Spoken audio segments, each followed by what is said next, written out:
Okay, give me a second here. Okay. All right, give me a second. I see that on there. All right. Give me a second, guys. I'm waiting on some lag here on this other program.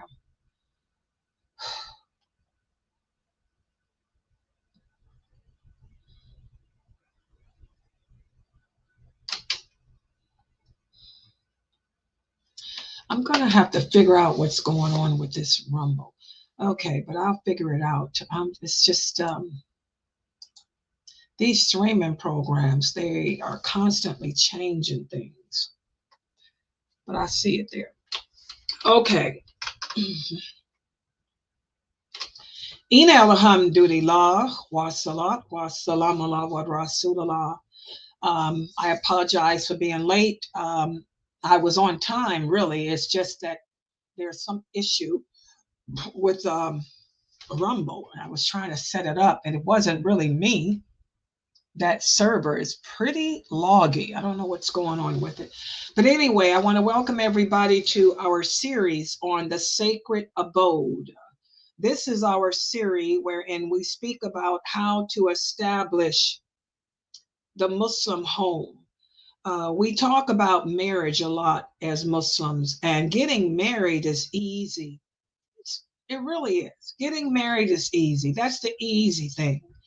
The hard part is establishing the relationship and establishing the Muslim home. That's where the struggle, that's where the work begins. It's hard to develop a home life with someone that you just met, that you don't really know much about. I don't care how long you talk to a person. You can talk to a person for years and years and years.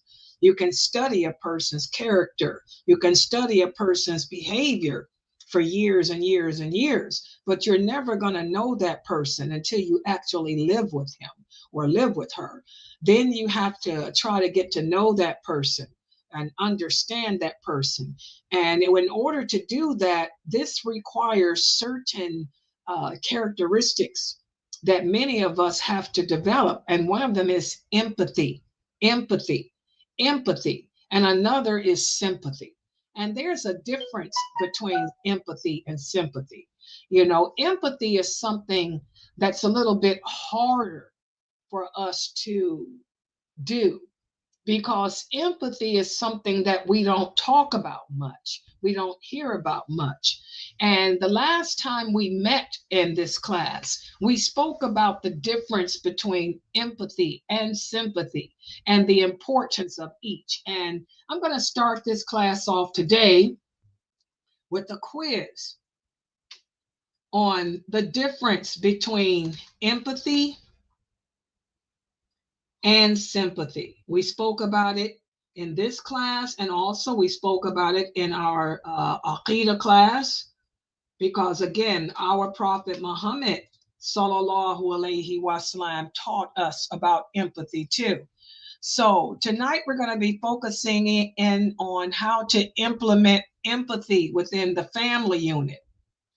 But first, who can tell us what is the difference between sympathy and empathy?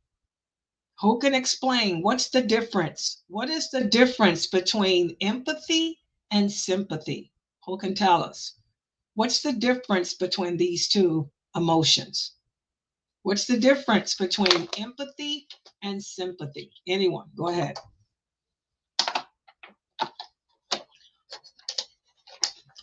Come on, guys. The difference is when you're a sympathetic person, this means that you feel, sorry for that person or that person's situation. While if you're empathetic, that means you understand and you experience that person's emotion as they were your own. Okay, that's one good way of saying it. A sympathetic person is one that can look at a person to the point where they feel sorry. That's another one way. Who can give us another definition? What's another definition of sympathy and empathy? Anyone else would like to try it? What else? Go ahead. Go ahead. Anyone else? Go ahead. Come on, guys. This is not Arabic. This is English, your language. Sympathy is when you feel sorry for somebody, and empathy is that you can put yourself in that person's shoe. Okay. Like you can relate to whatever uh, uh, they're dealing with, or okay, good job. Okay, good job. Empathy, yeah, I think you guys got the empathy pretty well. Empathy is when you imagine yourself being in that person's situation. It entails removing yourself and putting yourself in that person's situation, imagining you becoming that individual and how you would react and how you would like people to view you and react to you. Whereas sympathy does not require removing yourself from your situation and putting yourself in the other person's shoes. That's the main difference. To sympathize does not require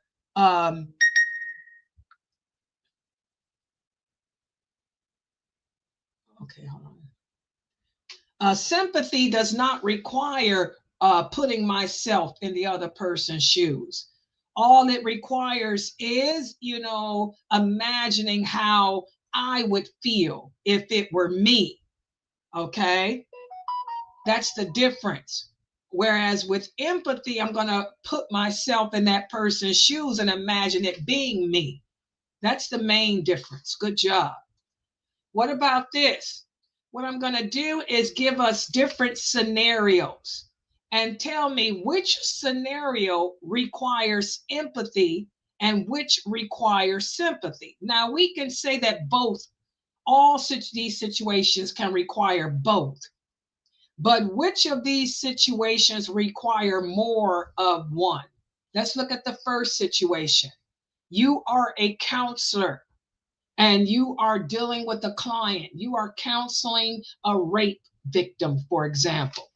You are the counselor of a rape victim. Does that require more empathy or more sympathy?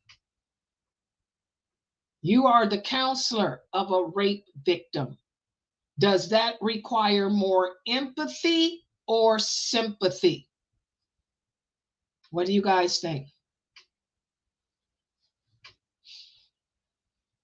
I'll say sympathy. I'll say empathy. I'll say empathy also. Good job. The correct answer is empathy. Why empathy and not sympathy? Can anyone explain to Mina why more empathy and not So sympathy? empathy, you putting yourself in her position, but I was thinking more as a counselor, you don't put yourself in the person's. You just okay. Wait a minute. I'm doing two things at one time. I got a DoorDash order. Okay. Mina is correct. The rest of you are incorrect. You are a counselor dealing with a client. Mina, explain to them why this is a situation that requires sympathy and not empathy. Explain why. Go ahead, Mina. You were right. Go ahead. I was saying it because you don't put yourself in the shoes of another person showing empathy, because this is a job and you're just simplifying with them. Exactly. From my understanding. Okay. Exactly. This is where we have to set borders. Remember, with empathy, we don't set borders.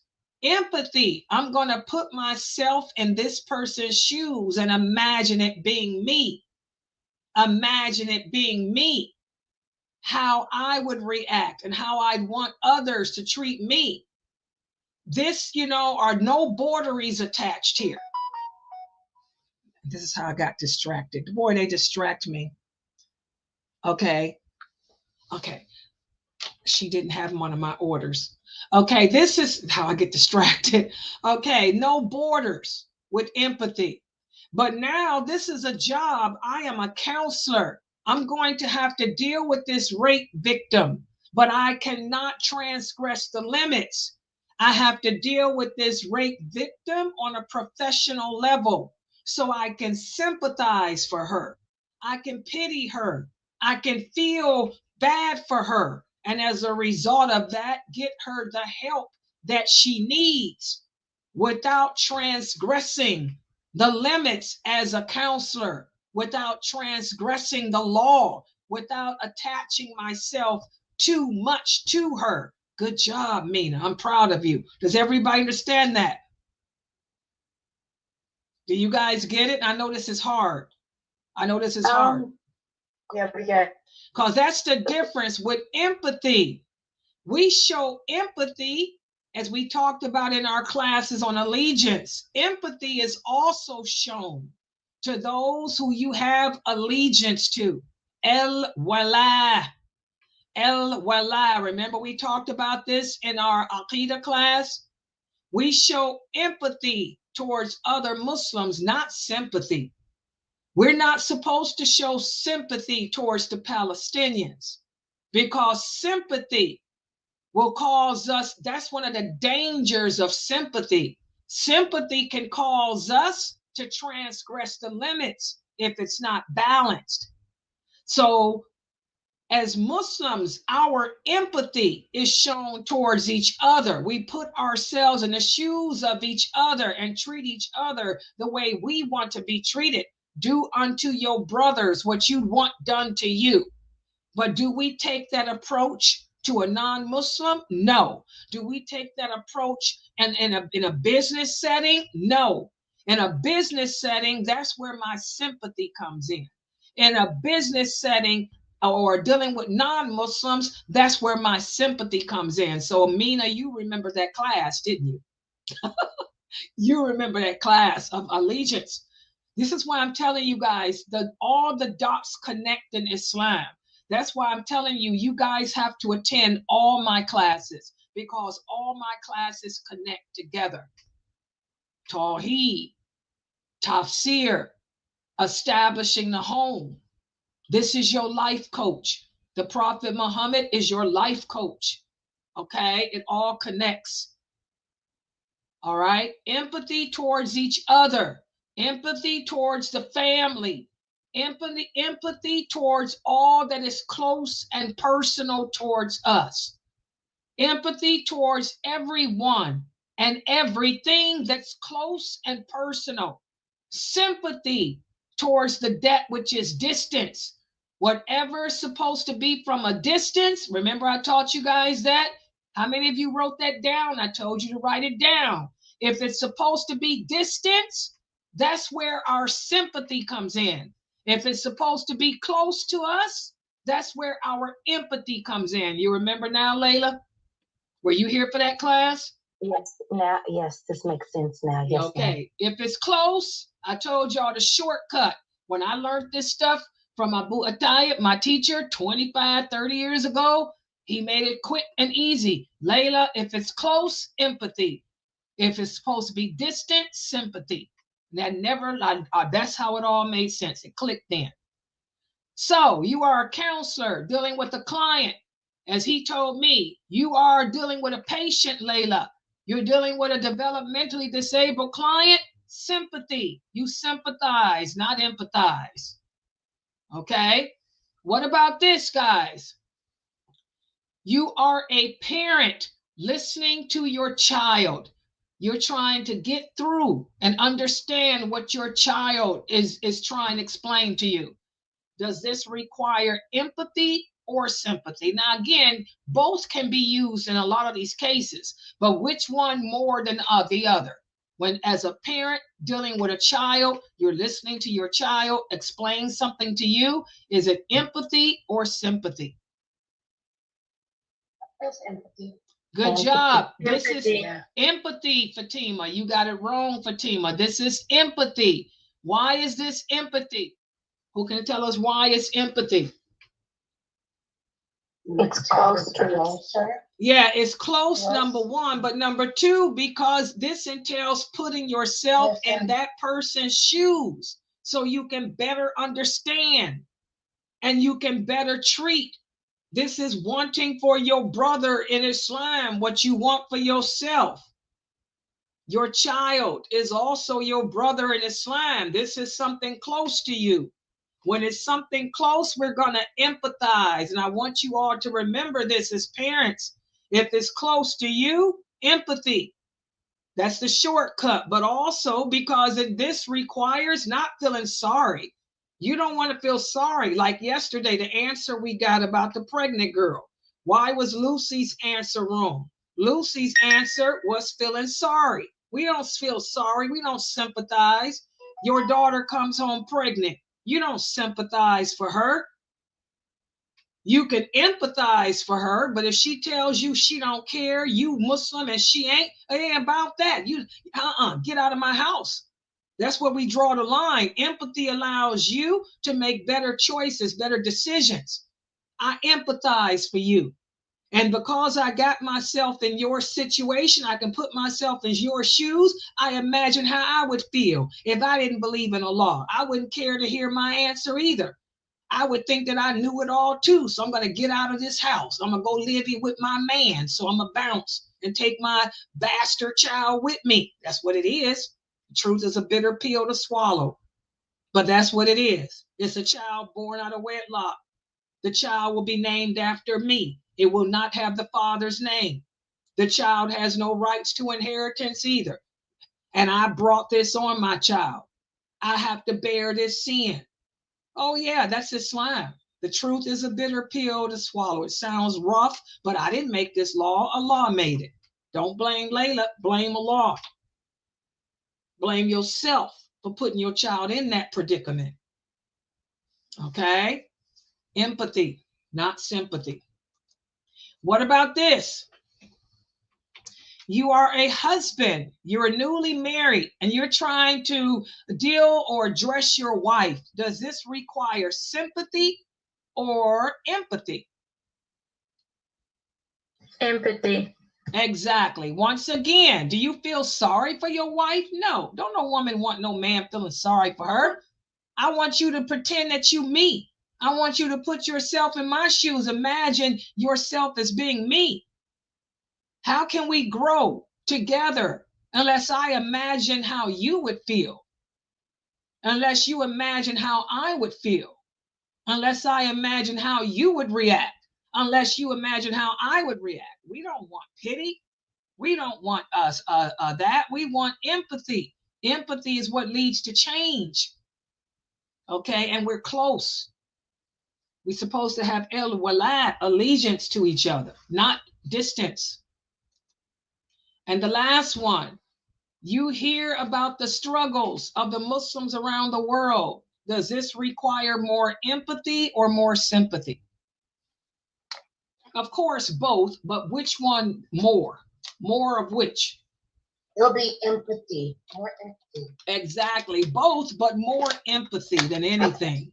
And that's the problem. We're showing more sympathy. You have Muslims around the world feeling sorry for the people. We don't need your sympathy. Don't nobody need your sympathy. Sympathy is nothing. Sympathy causes you to transgress the limits. What the Muslims around the world need is your empathy. Empathy is what's going to cause you to better your life. Empathy is what's going to cause you to make dua for them. It's going to cause you to stop fornicating. It's going to cause you to turn back to Allah and repent. It's going to cause you to stop doing the sins that's causing Allah to punish us all. Allah is punishing us all because of the horrific sins that we're committing. Sympathy only leads to transgression. Empathy leads to change. Y'all see the difference between sympathy and change? Whoever changes out of pity. Pity doesn't lead to change. Sympathy does. Empathy does. Okay? So that's just a brief little quiz on the difference between the two. And so now what I'm going to do is get into discussion as to how we implement empathy into the home. Okay, let's put this up here. Let me make it so I can see. Cultivating an empathetic environment within the family is crucial. And this can be done by practicing listening and encouraging open discussions. We have to create spaces within the home where each member feels heard, where each member feels valued. This is what leads to trust and respect. Without trust and without respect, there's no relationship, guys. And parents can model empathetic behavior by validating their children's emotions and by encouraging the children to express their feelings and respond compassionately. See, that's the difference between empathy and sympathy, too. Empathy causes you to respond compassionately, whereas sympathy causes you to just pity.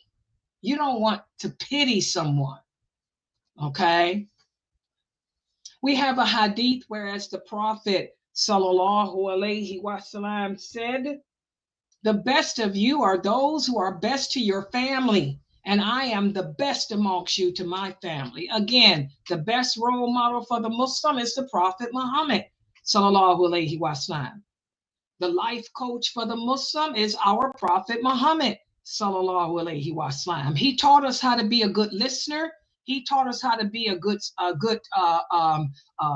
responder. He taught us how to show love, how to make every wife feel valued and important, how to make every child in the household feel special, how to be kind to everyone, and how to interact. That's why it's important for us to learn about him, to learn about how he interacted with his wives, his children, his friends, and all of that. Okay? Also, promoting empathy within the home, it requires intentional effort and practice. The family can engage in regular discussions to reflect on each other's experiences, to reflect on each other's emotions. We should encourage the family members to share their thoughts, to share their feelings. And this is the key, without fearing judgment. And this is something that I personally struggle with. You know, I don't have a problem expressing my thoughts. I don't have a problem expressing my feelings, but I'm always thinking that I'm going to be shot down because I'm afraid that when I tell you how I feel, when I tell you what I'm thinking, that I'm going to be attacked. My thing is fight or flight because I grew up with that. I grew up with fight or flight. I grew up in a family of 6 other kids, and it was always fight or flight, trying to outdo each other, being judged, being critically judged. I grew up in a very religious family. My family was always about the religion, but very, very, very, very radical. And I was afraid of being judged. So this is something that I struggle with. I don't like criticism. I have a hard time being critiqued because it's always judgmental, you know. But we have to encourage our family members to share their thoughts and feelings, but make them do it without the fear of being judged, the fear of being put down, because this is how we build support and understanding within the environment. Also, storytelling is great. Storytelling can nurture empathy. That's why I'm such a good storyteller. Why do y'all think I love to write and tell stories? Because that's one of the best ways to nurture empathy. And this is where the family members can share their personal feelings and experiences or narratives that offer insight into different perspectives and emotions without being judged. Y'all see how I grew up. I grew up in a household where there was always tension, religious tension. So I would, to get heard, I'd make up a story. I'd express myself through writing, through making up a beautiful fairy tale story, but it was always based on truth. It was always based on how I felt. I would get heard then because my stories were so good. My stories were so involved, and they would draw, oh, so this is what Laila's saying. This is what Laila wants. Okay, so that's what I've had to do to get noticed. Okay, so empathy can be a powerful tool in conflict resolution. It can help family members navigate disagreements with understanding and patience. Okay, when individuals feel understood and respected, that's when they are more likely to engage in constructive discussions and collaborate on solutions to problem instead of the fight or flight, feeling like they have to, fight or flight. And families can also adopt conflict resolution strategies that prioritize empathy, such as listening to each other's viewpoints, acknowledging emotions, and seeking common ground with each other. So, empathy. This is something that we don't talk about enough. We talk about sympathy a lot, but empathy is something that we need to discuss more with each other. It's an integral component of family life. It enriches our interactions. It strengthens the bonds that hold us together.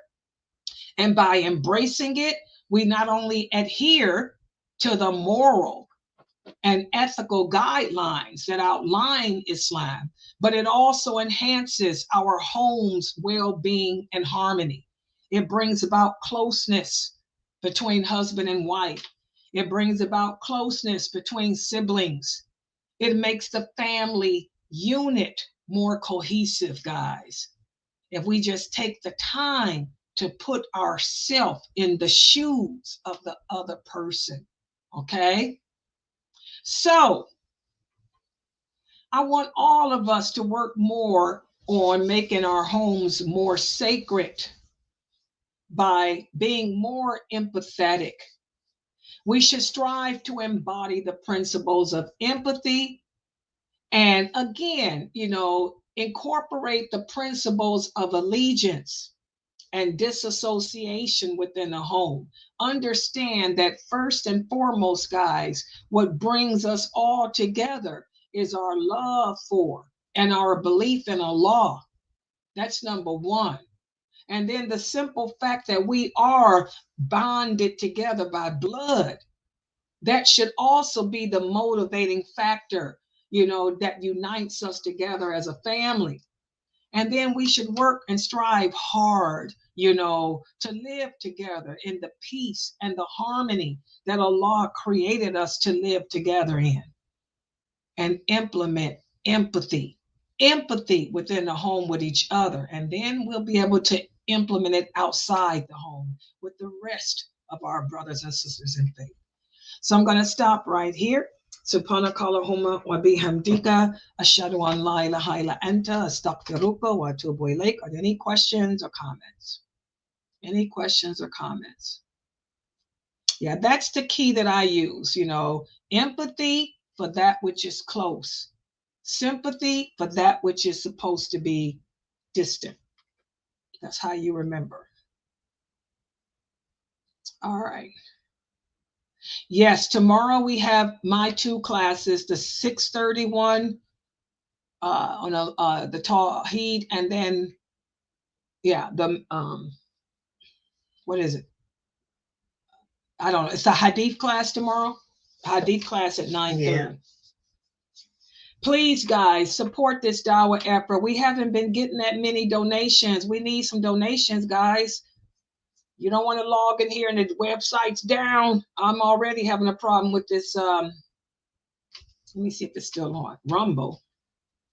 Please support this Dawah effort, guys. We need donations. We are a non-profit organization.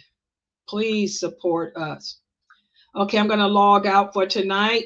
Subhanakallahumma wa bihamdika ashhadu an la ilaha illa anta astaghfiruka wa atubu ilaik. Assalamu alaikum, everybody.